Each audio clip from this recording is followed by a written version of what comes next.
Chapter 7. You want some hard drink? Alok niya sa akin.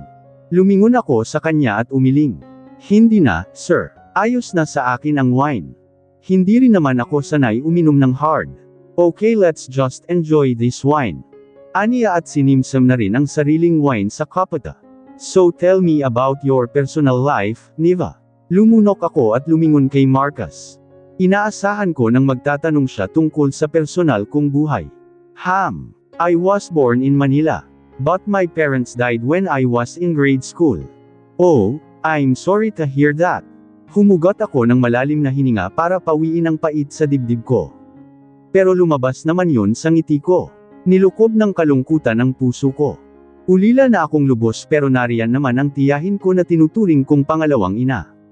Siya na ang nagpalaki sa akin at nagpaaral na rin hanggang sa makapagtapos ako ng kolehiyo. Mabuti naman at meron kang mabait na tiyahin kaya naging maayos din ang buhay mo. At malaki ang utang na loob ko sa kanya. Tumanggaw-tango siya at muling nagsali ng wine sa kapata niya at sa kapata ko rin. Have you ever had a boyfriend, Niva? Lihim akong napangisi. Hindi na ako nagulat sa tanong niya na yon. Oo naman, sir.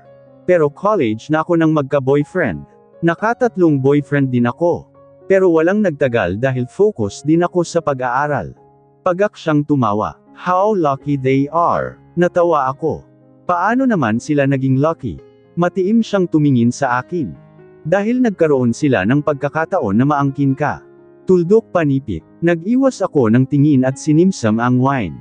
Heto na siya at nagpaparamdam na. Mukhang hindi na niya pipigilan ang sarili. Sinadya kong ipaagos ang wine sa bibig at damaloy yun sa dibdib ko. Kunwaring napasinghap ako at namilog ang mata ko.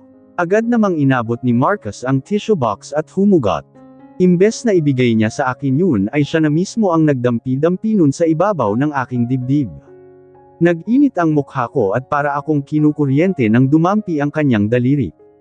Medyo clumsy ka pala. Natatawa pang sabi niya na banayad nang dinadampyan ng tissue ang ibabaw ng dibdib ko. Titig na titig din siya doon at napapalunok pa nga. Sir, ako na po. Sabi ko at kinuha ang tissue sa kamay niya. Tumikim naman siya at nag-iwas ng tingin. Dinampot niya ang kapata at inisang tungga ang lamang wine. Nagsalin pa ulit siya at tinungga ulit. Para siyang biglang nauhaw. Kumagat labi ako. Dama ko na ang mainit na tensyon sa pagitan naming dalawa. I can't take this anymore. Anas niya. Sir, ayos lang kayo. Inosenteng tanong ko. Tumayo siya sabay talikod at namaywang. Go back to your sweet, Niva. But sir, leave. Bamantong hininga ako sabay ikot ng mata. Mukhang mapupernada ngayong gabi ang dapat na mangyari. Okay sir. Tumayo na ako at tumalikod na. Ngunit hindi pa ako nakakadalawang hakbang ay hinawakan niya ako sa braso sabay pihit sa akin paarap sa kanya at hapit sa aking bewang. I'm sorry Niva pero hindi ko na to kaya. Nahigit ko ang hininga at namilog ang mata ko nang sakupin ni Marcus ang labi ko sa marlang halik. Malakas ang kabog ng dibdib ko habang mariing nakalapat ang labi ni Marcus sa labi ko. Mariing hapit-hapit din niya ang bewang ko. Damang-dama ko ang singaw ng kanyang mainit na katawan sa aking katawan. Pati na ang matigas na bagay na yon na dumudunggol sa aking puson. Tinulak ko siya sa dibdib at naghiwalay ang mga labi namin. Sir Marcus. Bulalas ko at tumingin sa kanya. Ngunit sumalubong lang sa akin ang mga mata niyang nagliliyab sa pagnanasa. Mga mata niyang parang hinihigop ang buong lakas at katinuan ko. Singhap ko nang muli niyang kabijin ang batok ko at siniil akong muli ng mariing halik. Mas mariin ngayon at naging pangahas na. Ang kanyang braso ay para ng bakal sa tigas na nakapulupot sa aking bewang. Ungol ko nang kagatin niya ang ibabang labi ko kasabay nun ang pagdaluhong ng kanyang dila sa loob ng aking bibig at gumalugad. Nagsisimula na ring mag-init ang katawan ko at nadadarang na ako sa mainit niyang halik. Hanggang sa kusa na akong yamakap sa kanyang batok at gumanti na rin ng halik. Damilat ako at ngumiti habang marahang sinasabunutan ang buhok ni Marcus.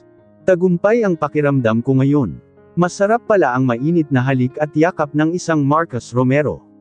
Sir Marcus, malanding ungol ko nang muli niyang pisilin ang puwitan ko at kinabig pa yun padaikit lalo sa kanya. Mas damang-dama ko na ngayon ang matigas niyang hinaharap na dumidiin sa puson ko. Muli siyang tumingin sa akin. Namumungay ang kanyang mga matang nagliliyab sa pagnanasa. Kinabig niyang muli ang batok ko at siniil ako ng halik na akin namang tinugon. Sumanghap ako nang buhati niya ako at naglakad siya patungo sa living area. Umupo siya sa malapad na couch habang ako ay nasa kondongan niya. Walang punat ang aming halikan at nagtatagisan ang aming dila. Ang kanyang kamay ay humahaplos na pataas sa aking hita. Naghiwalay ang labi naman. Malagkit na malagkit ang tingin niya sa akin. Nakaguhit sa kanyang mga mata ang pagnanasang maangkin ako. Hinagod niya ako ng tingin at nagtanggal saglit ang kanyang mga mata sa aking dibdib na sumisilip dahil bumaba ang neckline ng aking suot.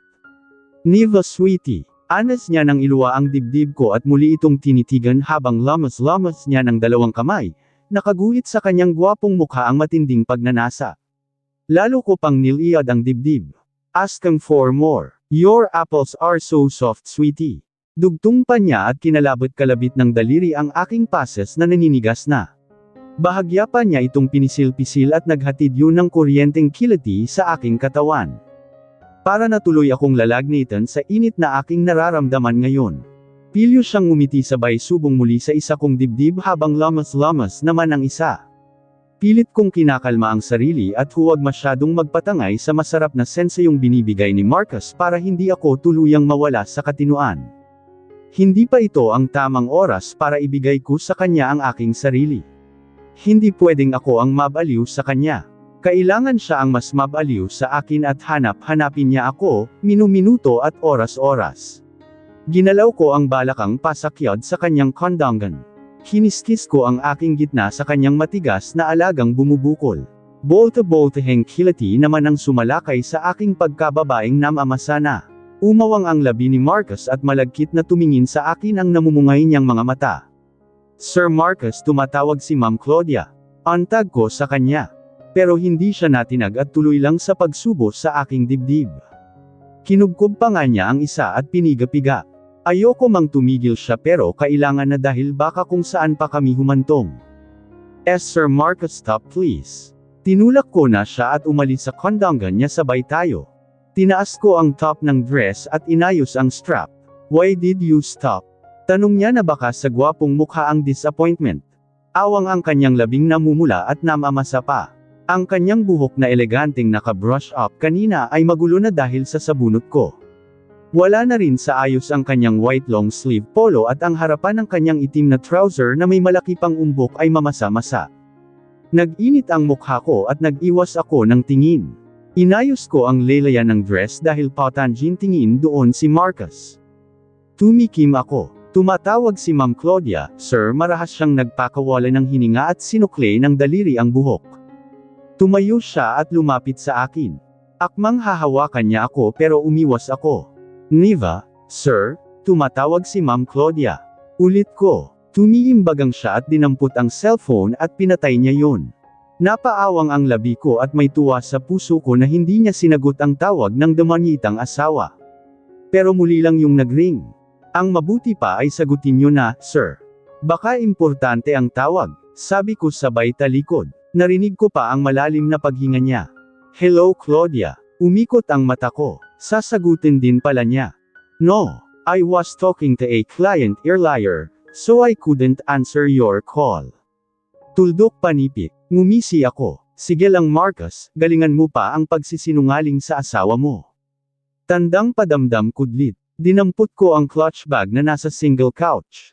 Wait Claudia. Lumingon ako kay Marcus. Nakakunot ang kanyang noo. Where are you going? Kimi akong ngumiti. Babalik na po sa suite ko, sir. But, sige po, sir. Good night. Sambit ko at malalaki ang thakbang na tinungo ang pinto. Paglabas ko ng penthouse ay gumuhit ang malapad ng ngiti sa labi ko. Nasa level 2 na ako ng pang-aakit kay Marcus. Siguradong hanapin niya ang katawan ko. Nagising ako sa tunog ng cellphone ko. Kinapa ko yun sa side table. Dinilat ko ang inaantok na mata at napangiti nang makitang nagvi-video call si Daisy. Binuksan ko ang lampshade at sinagot ang video call. Good morning, Daddy. Good morning, Princess. Bati ko sa anak sa inaantok na boses. It's already 6 in the morning, Daddy. Wakey wakey. Tuldok panipik. Natawa ako sa sinambit ng anak. Ginaya niya kung paano ko siya gisingin. Maaga siyang nagigising dahil may pasok siya sa school. I'm still sleepy, baby. Pasado 1:00 na ako nakatulog kagabi. Hindi ako pinatulog sa nangyari sa amin ni Neva. Paulit-ulit ko yung sinasariwa sa isip. Pinuntahan ko pa nga siya sa unit niya ngunit hindi niya ako pinagbuksan. Kumislot ang kargado ko nang sumagi na naman sa isip ko ang nangyari sa amin kagabi ni Neva. When are you coming home, Daddy?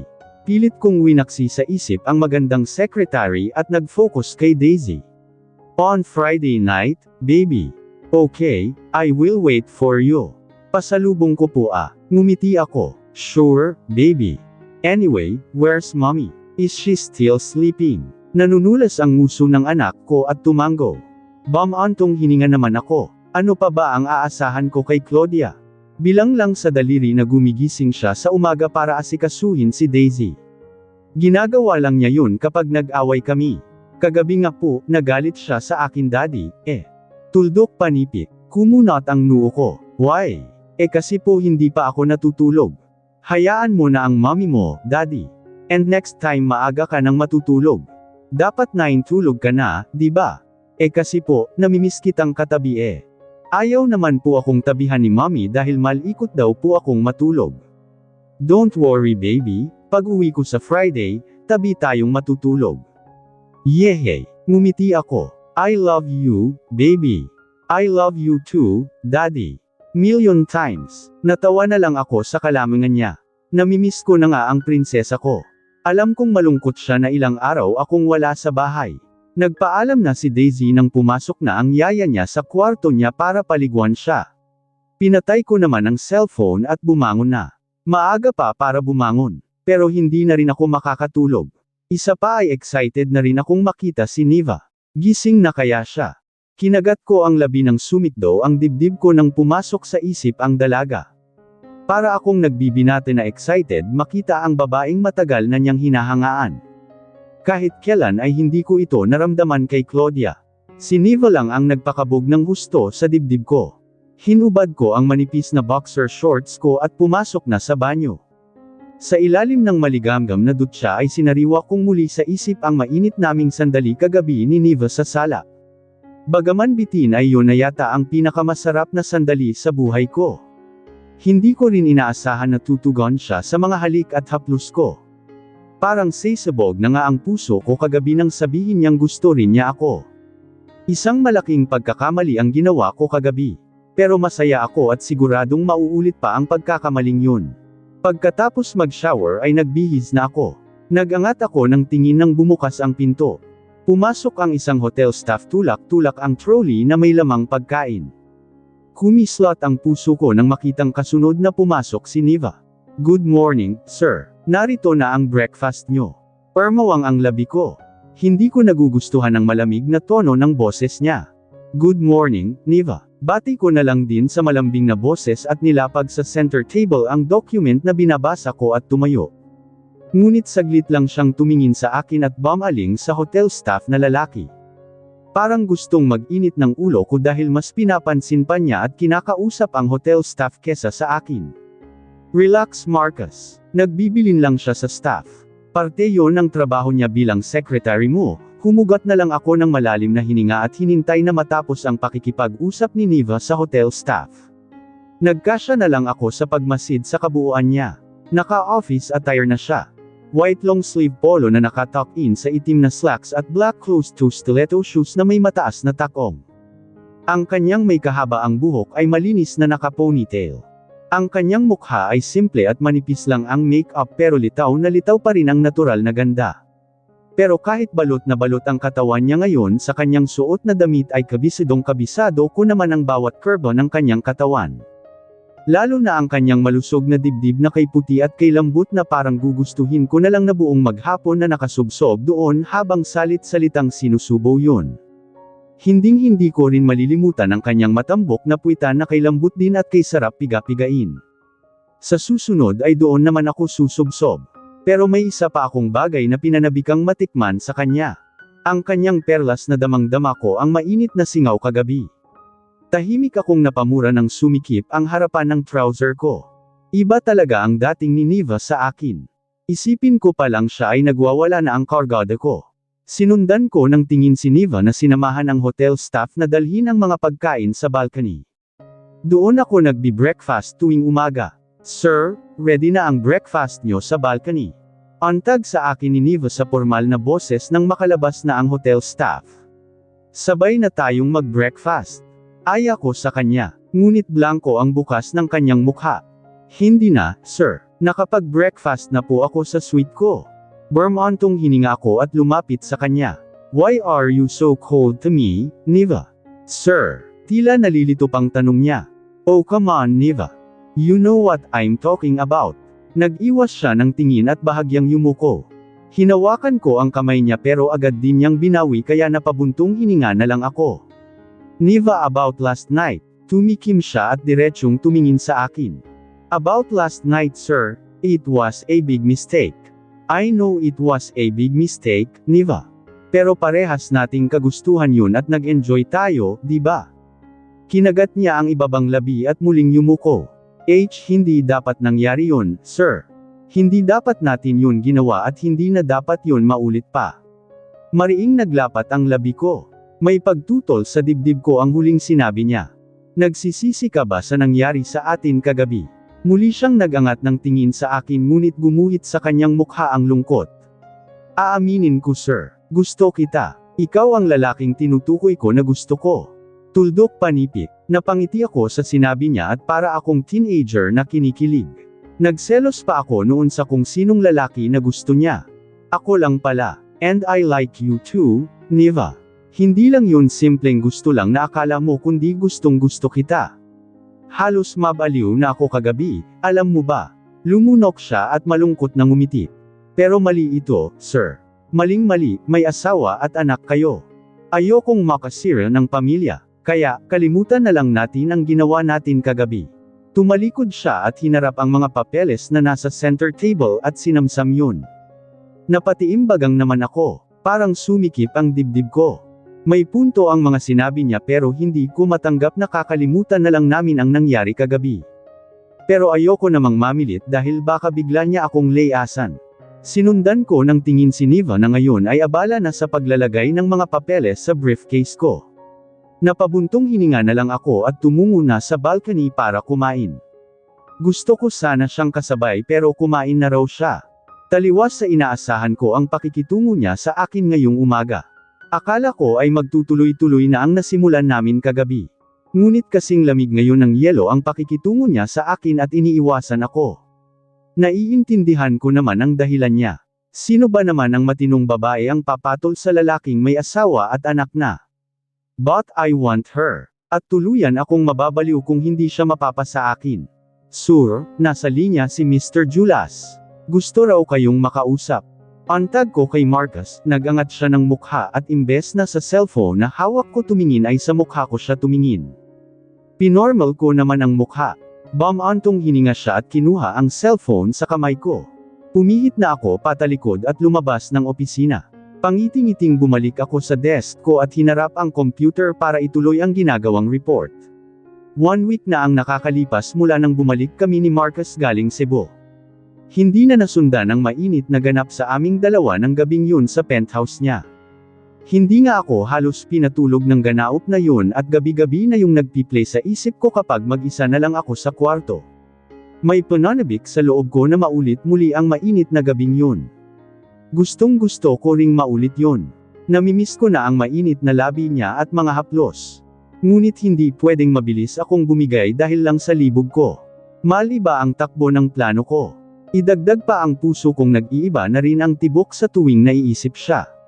Hindi maalis sa isip ko ang sinambit niyang gusto niya ako. Alam ko naman at ramdam ko na gusto niya ako. Ngunit iba ang tuwa at kilig na marinig mismo ang mga salitang yun sa bibig niya. Ramdam kong hulog na siya sa akin.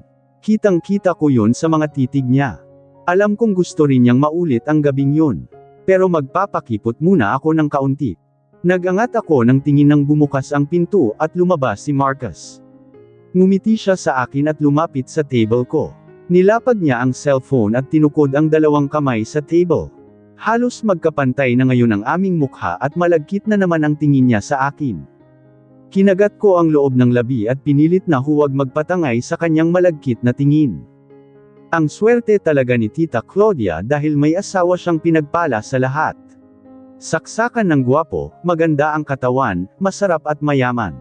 Pero sorry na lang siya. Malapit nang mawala ang swerte sa kanya. It's already lunch. Let's eat outside. Aya niya sa akin sa malambing na boses. Tumikim ako at pinormal ang mukha. May baon ako, sir. Kumunot ang noo niya. May baon ka. Oo, pinabaunan ako ng auntie ko. Totoo naman yun. Bumantong hininga siya. Fine. I-order mo na lang ako ng pagkain ko. Aniya sa malamig na boses at tumalikod na. Bumalik na siya sa loob ng opisina niya. Tumaas ang kilay ko at sinundan siya ng tingin. Gusto kong matawa dahil para siyang batang nagtatampo. Dinampot ko na lang ang cellphone at tinawagan ang restaurant para i-order ng pagkain si Marcus. Panay ang politalk ko habang pumipirma ako sa mga documents. Hindi ko na ngayon binasang maigi at basta na lang pinirmahan. May inis na nananahan sa dibdib ko. Naiinis ako dahil parang wala lang ako kung ituring ni Niva. Ang sabi niya gusto niya ako pero bakit ganun siya kalamag sa akin? Lagi niya akong hinihindihan. I know na may takot sa dibdib niya dahil may asawa na ako. Pero hindi ko naman siya ipapahamak. Bumantong hininga ako. Siguro kung binata ako ay hindi niya ako pahihirapan ng ganito. Parang bigla akong nagsisi na nagpakasal ako agad kay Claudia noon. Pero kung hindi ko naman yun ginawa ay baka wala akong Daisy. Binitawan ko ang ballpen at binagsak ko ang likod sa backrest ng swivel chair. Kapag pinagpatuloy ko pa ang pagkahumaling kay Niva ay siguradong masisira ang pamilya ko.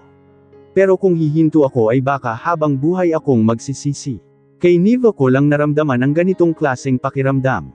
Pumikit ako at tila naman tukso na lumitaw ang magandang mukha ni Niva na nagpalukso sa puso ko. Unang subo ng tortang talong na sinawsaw ko sa baon kong ketchup ay sarap na sarap ako. Ulam ko dapat ito kaninang umaga. Pero dahil nagmamadali ako ay hindi na ako nakakain kaya pinabaon na lang sa akin ni Ante Val. Matagal na rin kasi akong hindi nakakain ito at sobrang na-miss ko. Bukod sa tortang talong ay may siyarsadong dalagang bukid din na luto din ni Ante Val. Ininit ko lang yun sa microwave. Masarap ang pananghalian ko at nakatipid pa ako. Medyo pricey kasi ang pagkain sa cafeteria kahit afford ko naman. Sarap talagang magluto ni Ante Val ng torta at siyarsadong isda. Sambit ko sabay subong muli ng kanin at ulam. Ngunit napahinto ako sa pagmuya nang bumukas ang pinto ng opisina ni Marcus at lumabas siya bitbit ang mga pagkain niya. Ngumiti siya at lumapit sa akin. Nilapag niya sa center table ang kanyang mga pagkain. Ngumisi siya at hinayla palapit sa center table ang single couch sabay upo.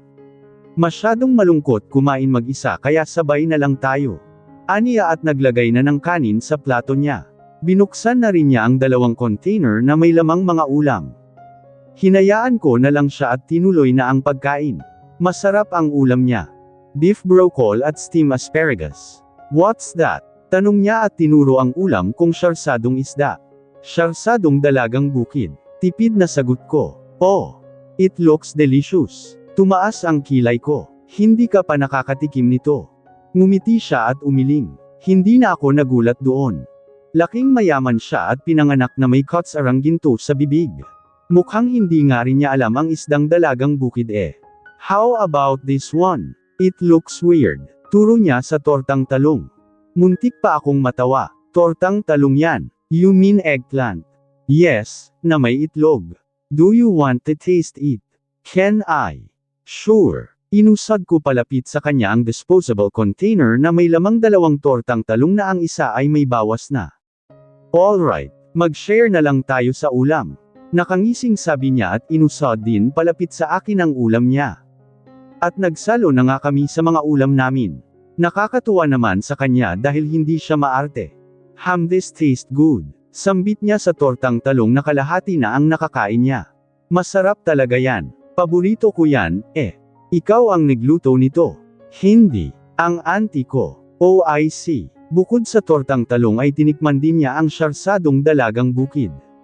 Nagustuhan din niya yun. Halos puro ulam ko na nga ang inulam niya at hindi na niya pinansin ang ulam niya. Bakit ka nga pala nagbaon? Wala ka na bang budget? Meron naman. Pero na-miss ko kasing kumain ito, eh. Kaya nagbaon ako. Tumanggaw-tango siya. Masarap ang mga ulam mo. Pero mas masarap ka. Natigilan ako sa pagmuya kasabay ng pag-iinit ng mukha ko. Tumingin ako sa kanya at sumalubong sa akin ang pilyo niyang ngiti. Kinagat ko ang loob ng labi. Heto na naman siya sa paimpol niyang hirit sa akin. Kaunting-kaunti na lang pagbibigyan ko na siya. Tumikim ako. Sir, nasa gitna tayo ng pagkain. Behave. Tumawa siya. Oo nga pala. Sige, mamaya na lang. After we eat. Aniya sabay pilyong komandat pa sa akin. Malandi talaga ang kumag. Akala mo walang asawa. Well, kung ang asawa ba naman niya ay isang demonitang Claudia, deserve niyang magloko. Panay ang mura ko ng mahina habang palakad-lakad ako sa harap ng car shop. Ang tagal kasi ng driver ni Jessie na magsusundo sa akin. Nasaan kasi ako ng kotse. Bigla na lang tumirek sa gitna ng daan. Mabuti na lang ay may malapit na car shop kaya hindi na ako nahirapan. Ayoko namang magpasundo sa isa sa nga driver sa bahay o kaya sa bodyguard, sigurado kasing ire-report nila yun kay Marcus. Ayokong malaman ni Marcus na nandito ako sa mainit, matao at mabahong lugar na ito kung saan nakatira si Axel. Umi-NGOs ako ng may humantong sasakyan sa harapan ko. Dumating na ang driver ni Jessie. Tumaas ang kilay ko at handa ng sermonan ang babagal-bagal na driver. Pero hindi driver ang bumaba sa sasakyan kundi ang asawa ni Jessie. I'm sorry Claudia kung ngayon lang ako. Medyo naipit lang ako sa traffic. Saad ni Owen. Pilit akong ngumiti. Nakakahiya naman at ikaw pa ang sumando sa akin, Owen. Nasaan ba ang driver nyo? Hindi siya available today dahil day off niya. Nakalimutan ni Jessie. Kaya ako na lang ang inutusan niya na sunduin ka. Ah, ganun ba? Maswerte din talaga ang kaibigan ko sa asawa niya. Guwapo rin naman, matipuno, mayaman at under sa kanya. Sinusunod ang lahat ng utos niya. Unlike Marcus. But I love him at wala siyang kapantay. Ano palang nangyari sa kotse mo? Bamantong hininga ko at inikat ang mata. Biglang tumirek sa gitna ng daan, mabuti na nga lang at may malapit na car shop. Ano daw ang problema? May pamalya lang daw sa makina. Hindi ko na inusisa dahil hindi naman ako interesadong malaman. Basta ayusin lang nila ang paggawa kung hindi ay demanda ko sila. Tumawa siya. Maiksi talaga ang pasensya mo. Ang mabuti pa, sumakay ka na. Umikot siya sa passenger seat at binuksan ang pinto para sa akin. Ngumiti naman ako sa kanya at sumakay na. Thank you, Owen. You're welcome. Nakangiti ring sabi niya at sinarado na ang pinto. Umikot na rin siya sa driver seat. Tumaas naman ang kilay ko at kinabit na ang seatbelt. In fairness, ang sweet ng asawa ni Jessie. Saan ba kita ihahatid? Tanong ni Owen nang paandarin na niya ang sasakyan. Sa opisina ko na lang. Okay, at your service, madam. Masiglang sambit niya. Napangisi naman ako at paimpol siyang binistahan. Guwapo rin naman talaga siya. Hindi naman siya papatulan ni Jessie kung hindi siya guwapo. Moreno na may pagkatsinito at may matipunong pangangatawan. Ang sabi pa ni Jessie ay magaling siya sa kama at kaya ng magdamagan. Curious tuloy ako kung gaano siya kagaling sa kama. Natigilan ako nang humawak sa hita ko si Owen. Pero agad din niyang inalis ang kamay at nakangising lumingon sa akin. Oops, sorry. Namali ako ng hawak. Natatawang sabi niya at hinawakan na ang gear. Natawa na rin ako. It's okay, sabi ko. Ngunit may kuryenteng damaloy sa katawan ko sa hawak niyang yun na tumawid pa sa perlas ko. Behave Claudia. Asawa yan ng best friend mo. Kinagat ko ang ibabang labi at dumkwatro. Panay na kasi ang kibot ng akin at iinit na ako. Mahinang mura ko at pumikit ako ng mariinang magkamali ako ng type, bumuga ako ng marahas na hininga sabay pindot ng laptop at sara nito. Tumayo ako at humarap sa glass wall kung saan kita ang nagtatayugang mga building sa labas. Sinuksok ko ang isang kamay sa bulsa ng trouser at sinukli ng mga daliri ang buhok. Hindi ako makapag-concentrate sa trabaho dahil puro siniva ang laman ng isip ko. Paano nga naman ako makakapag-concentrate kung nasa labas lang siya ng opisina ko? Para akong sinisilihan sa kinauupuan ko. Gustong-gusto ko siyang lapitan, yakapin at hagkan. Sabik-sabik na akong muli siyang mahalikan. Damn! I can't take this anymore. Hindi ko na rin kayang maghintay pa, bumalik ako sa desk ko at pinindot ang intercom. Come here in my office. Utos ko sa maautoridad na boses. Yes sir. Muli akong humarap sa glass wall at sinuksok ang kamay sa dalawang bulsa. Wala pang isang minuto ay naramdaman ko nang pumasok si Niva. Sir, do you need anything? Pumikit ako at malalim na huminga. Yes. Lumapit ka dito. Sir, humarap ako sa dalaga. Nasa harapan ko na siya at abot kamay ko na. Tumitig ako sa kanyang maganda at maamong mukha. Bumaba ang tingin ko sa kanyang labing may manipis na lipstick. Sir, yumigting ang pangako sabay sambaylat ko sa bewang niya at kabig sa batok niya. Sir Hiem, para akong uhaw na halos higupin ko ang labi ni Niva sa diin ng halik ako. Para akong sinaniban ng matikman kung muli ang malambot at matamis niyang labi. Lalo na nang gumanti siya ng halik. Marahan kong kinagat ang ibabang labi niya at nang umawang yun ay agad kong pinasok ang dila sa loob. Ginalugad ko ang bawat sulok ng kanyang bibig. Nalasahan ko pa nga ang manamis-namis na inumin na kayang ininom. Ang kanyang dila naman ang pinuntirya ng dila ko. Nilero ko ito at sinipsip. Mahinang ungol ang namutawi sa kanyang labi at yamakap siya sa batok ko. Gumaganti na rin siya ng mapusok na halik. Napangiti naman ako at hinaplos-haplos ko ang kanyang likod at balakang. Masarap sa pakiramdam na gumaganti siya sa halik ko. Masarap sa pakiramdam na may katugan ang nararamdaman ko sa kanya. Naging banayad na ang halikan namin ni Niva. Masuyo at punong-puno na ng lamang. Nilalasap namin ang tamis ng labi ng isa't isa. Niva, malambing na anes ko nang maghiwalay ang mga labi namin. Sir Marcus. I'm sorry sweetie pero hindi ko na kayang pigilan ang sarili ko. Mababaliw na ako, sambit ko at dinampi-dampian siyaing mabining halik sa gilid ng kanyang labi at pisngi. Sir Marcus, pinapaalala ko lang na may asawa ka. Bumantong hininga ako. I know Niva, but I don't love her. And I never loved her. Tuldok panipik, kumunat ang noo niya. Paanong hindi mo siya mahal? Asawa mo siya at may anak kayo. Marcus, pinakasalan ko lang si Claudia dahil nabuntis siya. Pero kahit kailan ay hindi ko siya minahal. Natigilan siya habang nakatitig sa akin. May nabanaag akong kakaibang kislap sa kanyang mga mata. Siguro ay kislap yun ng tuwa dahil hindi ko mahal ang asawa ko. Ngunit nagbawi siya ng tingin. Siguro ay sinasabi mo lang yan para bolahin ako. Tuldok panipik. Of course not. Nagsasabi ako ng totoo Niva. Muli akong bumantong hininga. I tried to love her. Pero hindi ko kaya. Pinakikisamahan ko lang siya dahil sa anak namin. Kinagat niya ang ibabang labi. Hindi ko alam kung maniniwala ako sa iyo, Marcus.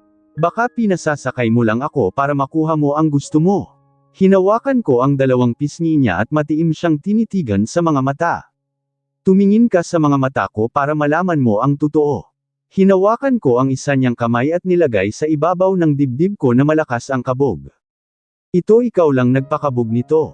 Walang sinumang babae ang nagpakabog ng dibdib ko maski si Claudia. Tanging ikaw lang Niva. Sa'yo lang ako nagkakaganito. Hinaplos niya ang pisngi ko at ngumiti siya. Parehas tayo Marcus. Ikaw lang din ang lalaking nagpakabog ng husto ng dibdib ko. Sa tuwing nakikita kita at nasa malapit ka lang, kahit nga ang isipin lang kita. Halos dumb-oble ang pintig ng puso ko. Napangiti ako at hinawakan ang isa niyang kamay. Dinala ko yon sa labi at hinalik-halikan. Pero natatakot akong pumasok sa maling relasyon. Tuldok. Ayokong makasira ng isang pamilya. Wala kang sisirain na pamilya, Niva.